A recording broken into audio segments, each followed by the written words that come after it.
Assalamualaikum warahmatullahi wabarakatuh. Hai, perkenalkan, nama saya Mustafikaya Amanah dari Program Studi Pendidikan Agama Islam UIN Raden Mas Said, Surakarta. Di sini saya akan menjelaskan atau memberikan sedikit cerita mengenai peristiwa-peristiwa yang terjadi pada masa Khulafaur Rasyidin. Untuk itu, bagi teman-teman semuanya, silakan disimak dan diperhatikan video dan penjelasan dari saya. Terima kasih, selamat menyaksikan. Baik, yang pertama ada Khalifah Abu Bakar Asy-Syiddiq yang memerintahkan pada tahun 632 sampai dengan 634 Masehi. Abu Bakar Asy-Syiddiq ini merupakan salah satu sahabat Nabi Shallallahu Alaihi Wasallam yang mempunyai nama lengkap yaitu Abdullah Abi Quhafah At-Tamimi.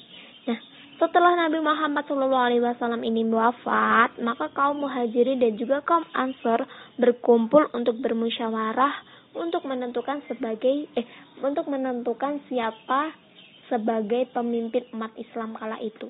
Nah, musyawarah itu berlangsung sangat alot karena masing-masing dari kaum Muhajirin dan juga kaum Ansar, mereka merasa berhak untuk menjadi pemimpin umat Islam. Namun dengan semangat ukhuwah Islamiyah yang tinggi, sehingga terpilihlah Abu Bakar Asy-Syiddiq ini sebagai pemimpin umat Islam. Pada masa awal Abu Bakar Asy-Syiddiq ini banyak guncangan oleh para pemberontak dari kalangan orang-orang yang murtad yang mengaku menjadi nabi dan enggan untuk membayar zakat. Maka kala itu Abu Bakar Asy-Syiddiq ini lebih memilih atau memusatkan perhatiannya kepada mereka yang memberontak Khalifah Abu Bakar Asy-Syiddiq ini. Kemudian yang kedua ada Umar bin Khattab, yaitu pada tahun 634 sampai dengan 644 Masehi. Ini masa pemerintahan yang cukup lama. Nah, Umar bin Khattab merupakan khalifah yang menggantikan Abu Bakar Asy-Syiddiq. Umar bin Khattab ini pemangku jabatan panglima tertinggi pada pasukan Islam dengan gelar khusus yaitu Amir al-Mu'minin sebagai panglima orang-orang yang beriman. Umar bin Khattab dikenal sebagai tokoh yang sangat bijaksana dan juga kreatif, bahkan jenius. Beberapa keunggulan yang dimiliki Umar bin Khattab membuat kedudukan semakin dihormati di kalangan masyarakat Arab, sehingga kaum Quraisy memberikan gelar singa padang pasir. Dan karena kecerdasan dan juga kecepatan dalam berpikirnya ini, ia dijuluki sebagai Abu Faiz. Masa Umar bin Khattab, kondisi politik dalam keadaan stabil, usaha perluasan wilayah Islam memperoleh hasil yang gemilang. Wilayah Islam pada masa Umar bin Khattab meliputi semenanjung Arabia, Palestina, Syria, Irak, Persia, dan juga Mesir. Umar juga melakukan banyak reformasi secara administratif dan mengontrol dari dekat kebijakan politik, termasuk pembangunan sistem administratif untuk daerah yang baru ditaklukkan. Ia juga memerintahkan diselenggarakannya sensus di seluruh wilayah kekuasaan Islam.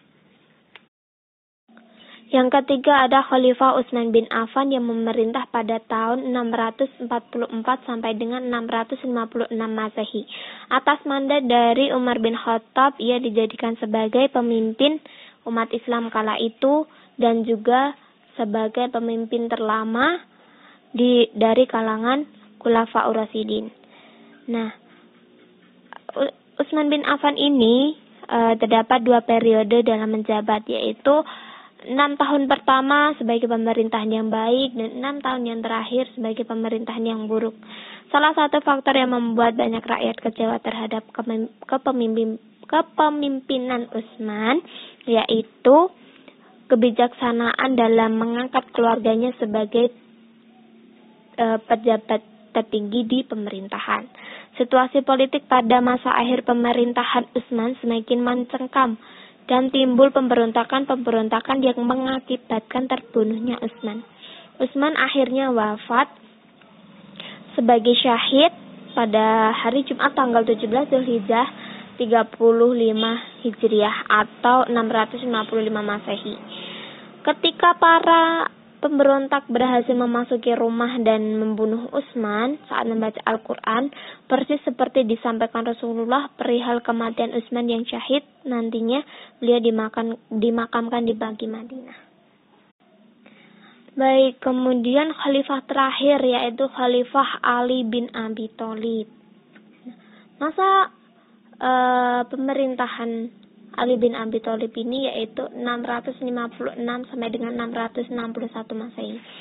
Nah, peristiwa pembunuhan Utsman ini mengakibatkan kegentingan di seluruh dunia Islam yang waktu itu sudah membentang sampai ke Persia dan juga Afrika Utara. Kepemimpinan akhirnya dilanjutkan oleh Ali bin Abi Thalib atas perolehan suara terbanyak. Pada saat itu, Ali mendapatkan banyak dukungan dari sahabat senior dan juga para pemberontak pada masa Khalifah Utsman.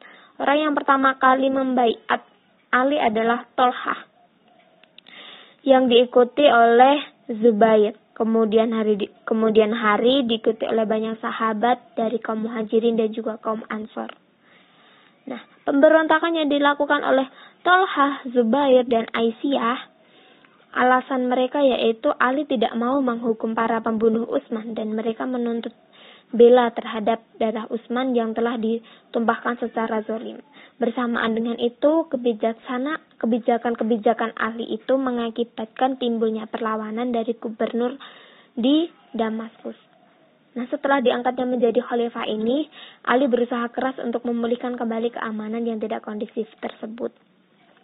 Walaupun kadang-kadang itu tidak populer atau bertentangan dengan masyarakat. Ketika Ali sedang dalam perjalanan menuju Masjid Kufah, ia terkena hantaman pedang beracun di dahinya. Pedang tersebut mengenai otaknya yang diayunkan oleh seorang pengikut kelompok Khawarij, Abdul Ar-Rahman Ibnu Muljam, yang ingin membalas dendam atas kematian keluarga seorang wanita temannya yang terbunuh di Nahrawan. Nah, mungkin itu yang dapat saya sampaikan. Apabila ada salah kata dan kurang dan lebihnya saya mohon maaf. Sekian dari saya. Wabillahi taufiq wal hidayah. Wassalamualaikum warahmatullahi wabarakatuh. Terima kasih.